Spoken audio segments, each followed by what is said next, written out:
Is Kobe the most inspirational athlete since Muhammad Ali? I would go with a different word. For me, he's the most committed athlete I've ever seen. Not inspirational for me, because I define inspirational as something that's profound, that lights a fire in you personally. And what Kobe represented to me wasn't so profound. It actually was the opposite. It was simplistic in its nature. One thing I respect for him, for his legacy and for his athletic ability, was he didn't suffer from the curse of the gifted. And usually the curse of the gifted skips fundamentals on their climb of success by using only athletic ability as their jet fuel. Not Kobe. Kobe is the guy that actually exemplified what we all saw when we first walked into a high school locker room. All those mantras, and discipline, desire, determination. He was a walking display of those mantras. So Mamba mentality is really mantra mentality, because when he came to the NBA, he was a living example of all those tried truths. And that's why they exist over the years, the values. Why are they so valuable? Because you cannot go against them and have ultimate success. And Kobe applied that. So it's just interesting when I think about Kobe, I think about a guy who really just used the simple elements of success, but embodied them fully. Yeah. That's a long time between Muhammad Ali and today, which is why I don't want to be a prisoner of the moment. I think he's one of the most inspirational. But I think about Magic Johnson. I think about when he contracted HIV, and the profound effect that he had in going on with his life, continuing to play, continuing to be a beacon for the world at a time when that was a death sentence. We didn't know anything about it, but it was this foreign homosexual disease, and here was Magic Johnson, who was out front with it. And I think that was inspiring to people in untold ways across the globe. And we didn't have social media then, and we didn't have the end of Magic Johnson. Whereas with Kobe, we have this sudden full stop, unexpected. And we have the ability of a Tom Brady to speak his mind on his platform when he feels it, and to spread that to the world. And so for that reason, do I think Kobe is there? Yes, but I don't want to ignore the impact of someone like Magic Johnson at his time. And I'll agree with you on that from that perspective, because there's been many inspirational players that have come through. But I think what guides us towards Kobe is because we really begin to start to know him later in his years. Excuse me. We knew his mentality when he played as a young man coming in 1996, drafted by the Lakers, wanted to be the best. But we never were able to dig into who he was personality-wise. We got bits and pieces of it. We heard about the stories, but we didn't know. In today's world of social media, you know everybody. You know about Steph, you know about KD, you know about Bron, because it's out there. With Kobe, it was still this air of mystery around him outside of the game of basketball. We knew he loved basketball, but what did he love outside of that?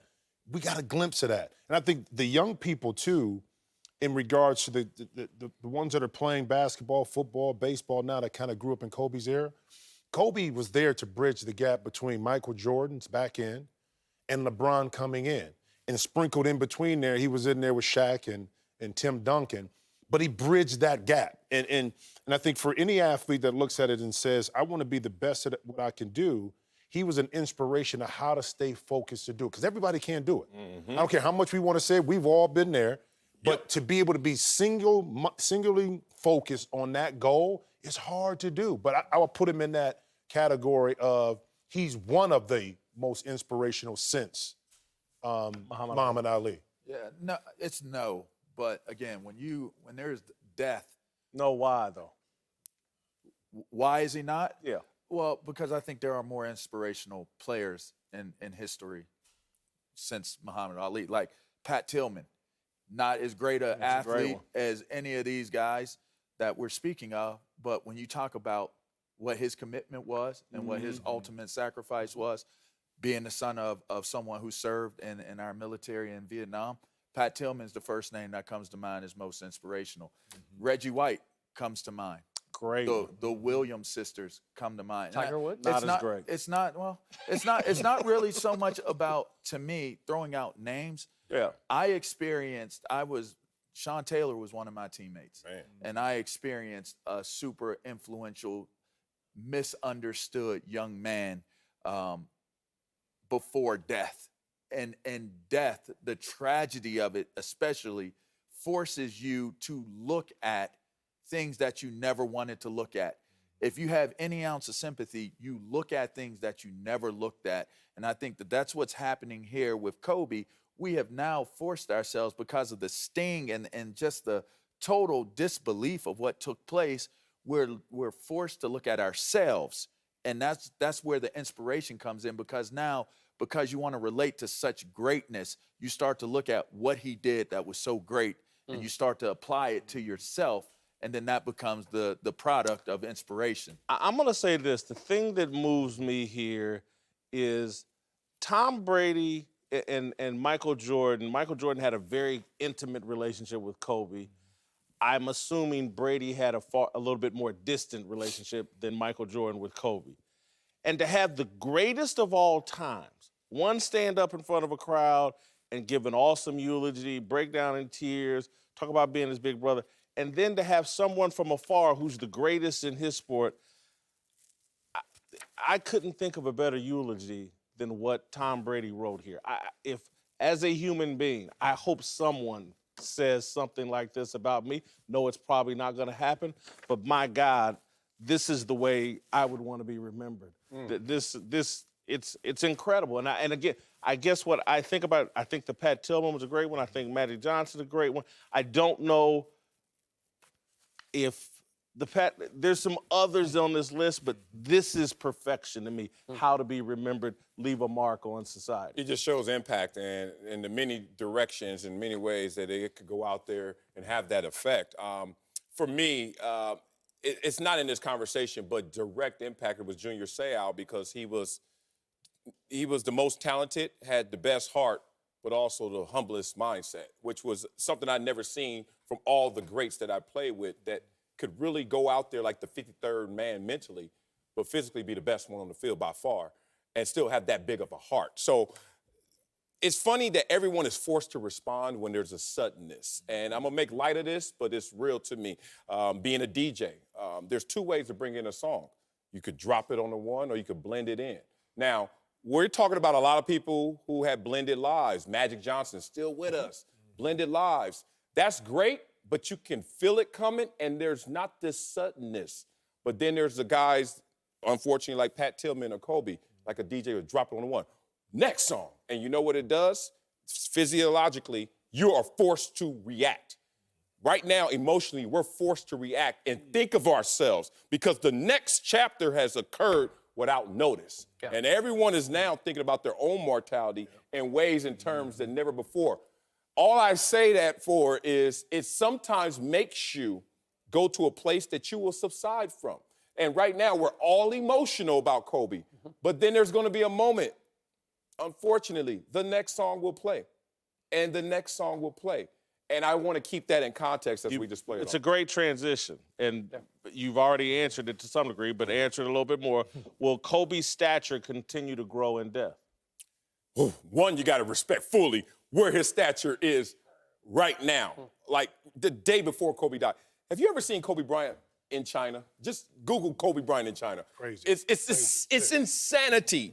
The level, the magnitude of greatness. So I answer this by saying no, because I'm comparing it to what Kobe is right now and where will it go. This navigation of legacy takes precision, and it takes the fuel of the individual who created it, who we know is more than a basketball player, who has a creative mind, who was now dabbling into investments and into his foundation and to his academy. Who is going to navigate that, not just properly, but precisely like Kobe would? I don't think there's a person out there. I say no. I do believe it's going to grow because of the way that he handled it at the end, that he inspired others, that he was a proponent for the WNBA, that he was a proponent for Sabrina Ionescu, that he created this legacy of not just of being a girl dad. He went way beyond sport. He went to personal relationships and how do we treat each other and how do we raise our kids. And that, to me, I believe is going to resonate and only grow bigger and stronger. And I have no reason to believe that the Mamba Mambacita Foundation or what Vanessa does or just the memory of that, because it's not just that he made this perfect turn and he pivoted into being a parent and a coach and all those things, but that he died with his daughter, that it was as tragic as it was, and that he was headed to a game. I mean, it's a little bit like Roberto Clemente and the way that he died. Like, that resonated forever, and that's why I believe this will too. I think it'll grow too, just because the legacy of what he started to create will be ushered along by, I think, the players behind him, whether that's baseball, football, basketball, the charities that he started to fund and be a part of will also, I think, embrace his legacy a lot more. So even in death, he will still be able to grow, I think, a lot more. What he's done with women's basketball, somebody's going to pick that up. But they're going to pick it up under the tutelage of what Kobe Bryant started. So it always refers back to Kobe being kind of that beacon of light at that time. It'll always be called Mamba mentality. Right. It will always. Yeah, that's right. Right? You know? It's like a storybook, right? Kobe has been the author of an amazing story. He's taken us on an amazing journey.